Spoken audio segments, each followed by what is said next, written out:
নমস্কার, কেমন আছেন সবাই? আশা করছি খুব ভালো আছেন।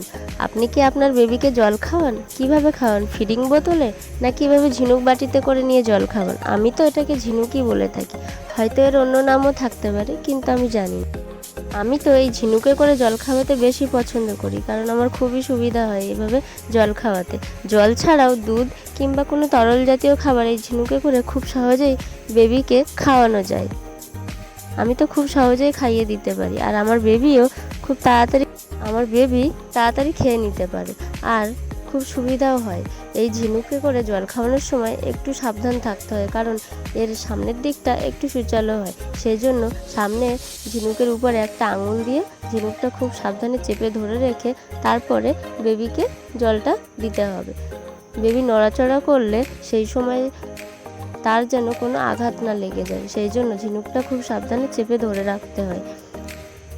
আমার বেবি তো জল খেতে এতটাই পছন্দ করছে যে সে নিজেই আমার হাত ধরে জল খেতে চাইছে।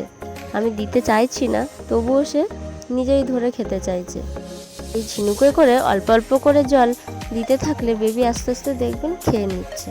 জল ছাড়াও অন্যান্য খাবার আপনি তরল করে এই ঝিনুকের সাহায্যে খুব সহজেই খাইয়ে দিতে পারবেন বেবিকে।